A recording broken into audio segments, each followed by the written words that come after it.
वो 3 बातें जो आपको इंग्लिश के एग्ज़ाम में अच्छा खासा स्कोर करने में मदद करेंगी। जी हाँ, वो बातें मैं आपको इस वीडियो में बताने वाला हूँ। अगर आपको वो बातें सुननी है तो सबसे पहले चैनल को सब्सक्राइब कर दीजिए, और अगर आपको ये वीडियो अच्छा लगेगा तो आप प्लीज़ इसे लाइक भी कर दीजिएगा और अपने दोस्तों के साथ शेयर भी कर दीजिएगा।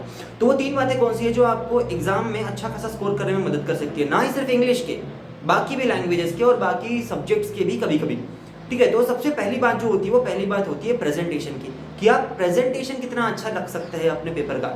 ठीक है, प्रेजेंटेशन बोला जाए तो वहाँ पे 3 बातें बहुत इंपॉर्टेंट होती है। 3 बातें जो इंपॉर्टेंट होती है वो 3 बातों में सबसे पहली बात होती है अच्छी हैंडराइटिंग। ज़रूरी नहीं है कर्सिव निकालनी है, ठीक है, आप सिंपल हैंडराइटिंग रखते हैं, बहुत अच्छी बात है, क्योंकि सिंपल बहुत लोगों को अच्छी लगती है और समझ में भी आती है। ठीक है, सो सबसे पहले तो आप हैंडराइटिंग अच्छी रखिए, सिंपल रखिए, क्लीन रखिए, क्लियर रखिए।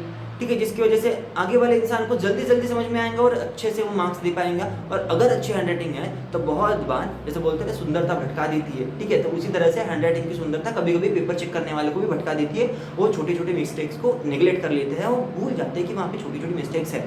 उसके बाद की सबसे इंपॉर्टेंट बात है वो क्लीन वर्क रखिए, क्लीन पेज रखिए, पेपर को क्लीन रखिए, ज़्यादा फोड़ तोड़ मत कीजिए। उसके बाद हाईलाइटिंग कम कीजिए।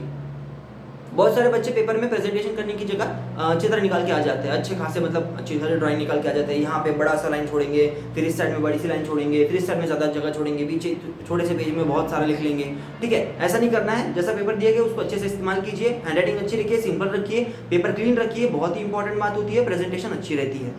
उसके बाद का जो सेकंड पॉइंट होता है वो एक्सप्रेस योर थॉट्स, और वो भी पर्सनल रिस्पॉन्स में, हर जगह नहीं। जहाँ पे आपको पर्सनल रिस्पॉन्स पूछा जाए वहीं पे आप अपने थॉट्स को एक्सप्रेस कीजिए, और उसमें भी ग्रामेटिकली अच्छे रहिए। अगर वॉज वेयर हैं और वॉज वेयर के बाद आपको डायरेक्ट वर्ब इस्तेमाल करना है तो उसमें आईएनजी लगता है, ये बेसिक बातें आपको पता होनी चाहिए। हैव कब लगता है, हैड कब लगता है, आई के साथ कभी भी एम लगता है, अगर पास्ट टेंस में है तो वॉज लगता है। ये छोटी छोटी बातें आपको पता होनी चाहिए। छोटी छोटी बातों को याद रखिए, ग्रामेटिकली परफेक्ट हो जाएंगे, और ग्रामेटिकली परफेक्ट हो जाएंगे तो वो मार्क तो ऐसे ही मिलने वाला है। बहुत बार हम स्कूल में देखते हैं कि हमको पर्सनल रिस्पॉन्स में सिर्फ 1 मार्क, 1.5 मार्क ही मिलता है। लेकिन अगर आप ग्रामेटिकली परफेक्ट है, आपका पर्सनल रिस्पॉन्स अच्छा है, आपने एक्सप्रेस अच्छे से किया है, तो आपको 2 मार्क्स इजीली मिल जाता है। कुछ इतना बड़ी बात नहीं है। उसके बाद का जो सबसे इंपॉर्टेंट पॉइंट है वो है स्टार्ट और एंड। ठीक है, ये बात राइटिंग स्किल के लिए बहुत ज़्यादा इंपॉर्टेंट है। अगर आप राइटिंग स्किल लिखने हैं, ठीक है, फॉर एग्जाम्पल अगर आप ऐसे लिख रहे हैं, कोई रिपोर्ट लिख रहे हैं, या फिर कोई भी लेटर लिख रहे हैं, ठीक है, तो उसमें सबसे इंपॉर्टेंट बात ये होती है कि आप उसको स्टार्ट कितने अच्छे से कर सकते हैं और एंड कितने अच्छे से कर सकते हैं। वहाँ पे इस्तेमाल किए जाने वाले आपकी जो वोकैबुलरी है, ठीक है, हर बार ऐसा मत बोलिए कि मैं आपके सामने कुछ, जैसे फॉर एग्जाम्पल अगर मैं स्पीच दे रहा हूँ और मैं स्पीच में इंग्लिश में बोल रहा हूँ कि I am going to state a topic in front of you, I am going to tell a topic in front of you, I am going to dictate a topic in front of you, I am going to narrate a topic in front of you. Narrate, dictate, explain, elaborate, ठीक है, ये सारी चीज़ों का एक ही मतलब होता है कि समझा के देना या फिर बताना।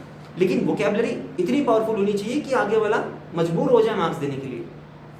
उसके बाद एंडिंग भी अच्छी रखिए, स्टार्टिंग भी अच्छी रखिए। ये आपके एग्जाम को एक अच्छा बूस्ट देगा, ठीक है, उस पेपर को अच्छा बूस्ट देगा। और इससे क्या होता है कि अगर प्रेजेंटेशन अच्छा है, एक्सप्रेस अच्छे से किया गया है, एक अच्छी स्टार्ट और एक अच्छा एंड है, तो फिर कोई भी पेपर चेक करने वाला बहुत सारी गलतियों को नज़रअंदाज कर देता है और मार्क्स दे देता है। ठीक है, सो ये 3 बातें याद रखिएगा जब भी आप लैंग्वेज का पेपर छुड़ाएंगे या फिर इंग्लिश का पेपर छुड़ाएंगे।